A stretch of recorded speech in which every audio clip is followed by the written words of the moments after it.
बिस्मिल्लाहिर्रहमानिर्रहीम। अस्सलाम वालेकुम स्टूडेंट्स। तो ये आ गई हमारी IT 430 ई कॉमर्स की GDP नंबर 1। तो आपकी जो GDP है वो ओपन होगी 31 अगस्त को और 3 दिन के लिए आपकी जो है GDP ओपन होगी। तो काइंडली डेट्स का ध्यान रखिएगा और उसको टाइम पे ताकि सबमिट करा लीजिएगा। तो नीचे हमारी GDP दी है और जो इंस्ट्रक्शन है एक बार ज़रूर डाउन कर लीजिएगा और उन पर अमल कीजिएगा ताकि आपको पूरे मार्क्स मिले। तो आगे बढ़ने से पहले सबसे पहले आपसे एक छोटी सी रिक्वेस्ट करूँगा कि काइंडली प्लीज़ वीडियो को एंड तक देखिएगा और अपने कॉन्सेप्ट क्लियर कीजिएगा ताकि आगे चल के अगर पेपर में इस तरह का क्वेश्चन आपको कोई आता है फाइनल टर्म के पेपर में तो आपको पहले से आता होगा। तो आगे बढ़ने से पहले काइंडली आप सब बहुत से लोग स्टूडेंट्स वीडियो देखते हैं लेकिन चैनल सब्सक्राइब नहीं करते, काइंडली प्लीज़ चैनल को ज़रूर सब्सक्राइब कर दीजिएगा। तो अब सीधा बढ़ते हैं अपनी GDP के टॉपिक की तरफ। GDP का टॉपिक हमारा क्या है, कह रहे हैं कि mister Ahmed owns a successful business of essential oils. कह रहे जो मिस्टर अहमद है वो उनका एक बिजनेस है, बहुत ही सक्सेसफुल बिजनेस है एसेंशियल ऑयल्स का। He is well aware of the challenges of the modern era and the benefits of e commerce. कह रहे ये बहुत ही अच्छे तरीके से चैलेंजेस के साथ मॉडर्न एरा के जो चैलेंज हैं और बेनिफिट्स ई कॉमर्स के उनसे बहुत अच्छी तरीके से वाकिफ़ हैं और उनके साथ अच्छी तरीके से डील कर सकते हैं। He decided to shift his business to e-commerce and for this he hired a professional team to run the business in the e-commerce environment। तो उन्होंने फिर सोचा कि क्यों ना अपने जो बिजनेस है उनका एसेंशियल ऑयल का जो बिजनेस है उसको ई कॉमर्स की तरफ शिफ्ट करना चाहिए। तो उन्होंने ऑनलाइन मतलब शिफ्ट करना चाहिए, काम उसको ऑनलाइन करना चाहिए।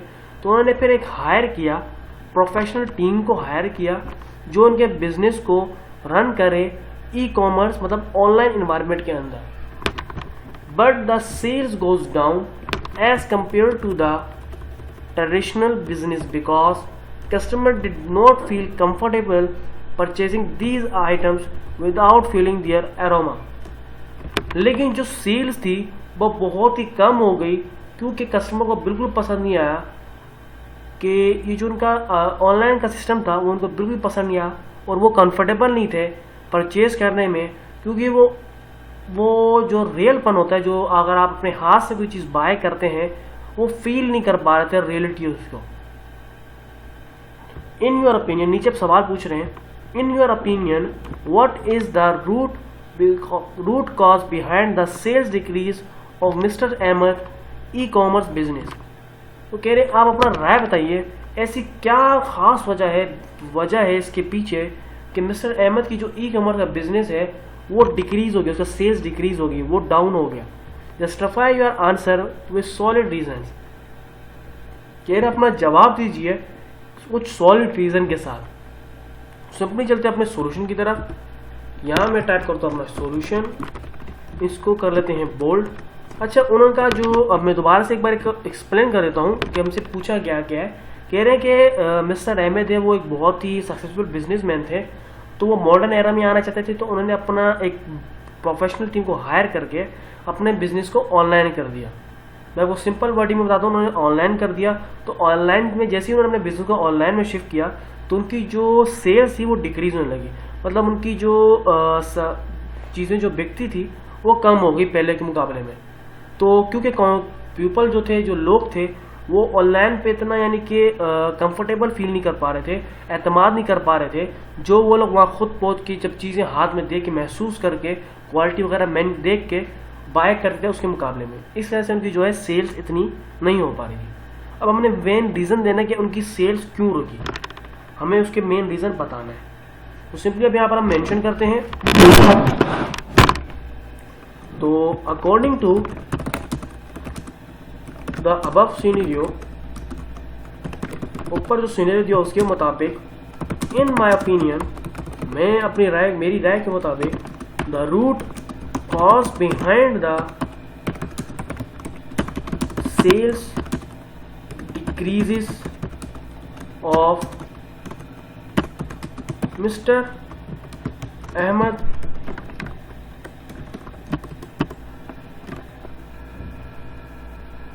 ई commerce business is a commercial sector where transactions are possible with the help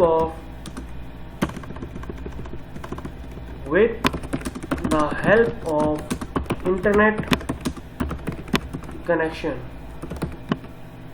तो मैंने यहाँ बोला कि ऊपर जो सिनेरियो दिया उसके मुताबिक, मेरी राय के मुताबिक जो मेन वजह है सेल डिक्रीज की मिस्टर अहमद के ई कॉमर्स बिजनेस के अंदर, वो ये कि कमर्शियल सेक्टर पे जो ट्रांजैक्शन होती हैं वो पॉसिबल होती हैं इंटरनेट कनेक्शन के through.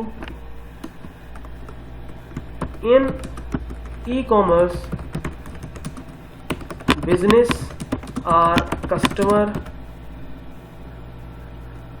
is unable to try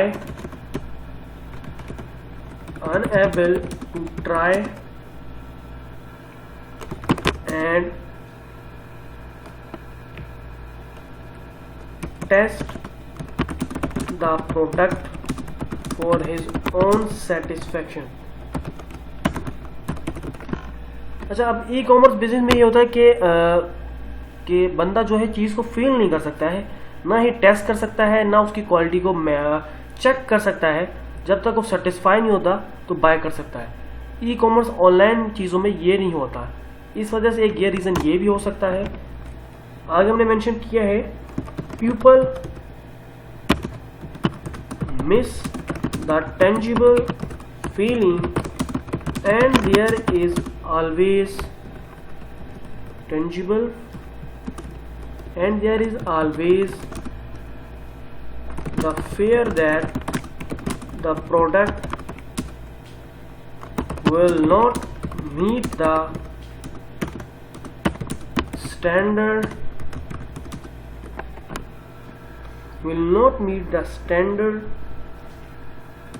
you are expecting।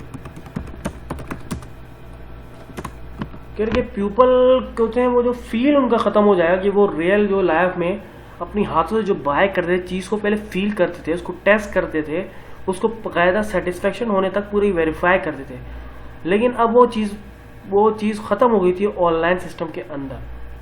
तो अपनी एक्सपेक्टिंग के मुताबिक चीज़ों को, उनको डर था कि वो एक्सपेक्टिंग के मुताबिक चीज़ को नहीं फाइंड कर पाएंगे, नहीं पिक कर पाएंगे, ना ही ले पाएंगे। ये भी उनको एक फेयर था। उसके बाद हमारा है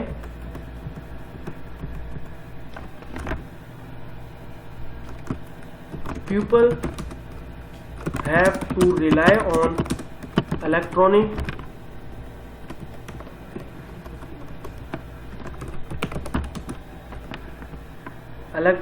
इमेजेस टू परचेज प्रोडक्ट्स। क्योंकि लोग अब जो है सिर्फ इलेक्ट्रॉनिक इमेज पर डिपेंड करना पड़ेगा, जो सिर्फ इमेजेस हैं उनको देख के वो चीज़ों को बाय करेंगे, वो उनको खुद फील और ना ही टच और चेक कर सकते हैं। Sometimes when the products are delivered the product may not match with electronic images। कुछ टाइम ऐसा होता है कि जो प्रोडक्ट होता है वो इमेजेस के साथ जो में इमेज दी गई होती हैं उसके साथ बिल्कुल सूट ही नहीं करता, ना ही मिल रहा होता है। जैसे कि तस्वीर में दिखाया जाता है वो कुछ और होता है, जबकि हमारे पास रियल लाइफ में जब प्रोडक्ट कोई आता है, जब आप ऑनलाइन सेल करते हैं, ऑनलाइन बाय करते हैं कोई चीज़ को, इमेज में तो कुछ और दिखाया जाता है, तस्वीर में कुछ और दिखा रहे होते हैं, जब आपके हैंड में आता है वो कुछ और ही होता है। इस वजह से भी जो है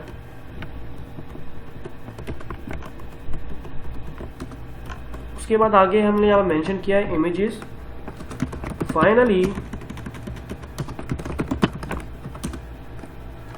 इट में not suit the needs of the buyers as compared to traditional business।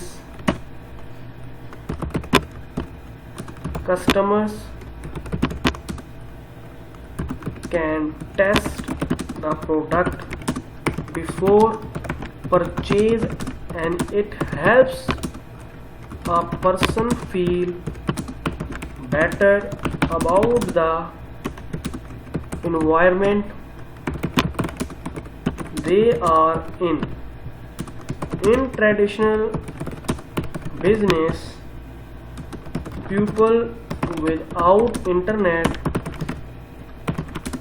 can visit stores for items and many more benefits. तो सिंपली यहाँ पर मैंने पूरा पैराग्राफ लिख लिया है।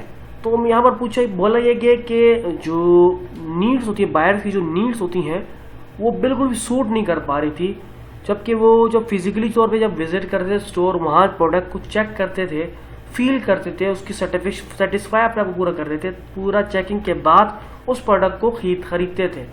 जबकि ऑनलाइन में ये मसला है कि ऑनलाइन जब आप कोई चीज़ खरीदते हैं, तस्वीर में दिखाया कुछ और गया था और प्रोडक्ट आपके हैंड में जब आता है वो कुछ और होता है, और हर बार एक खौफ होता है कि अगर आपने जो प्रोडक्ट मंगाया है वो सही निकलेगा भी नहीं।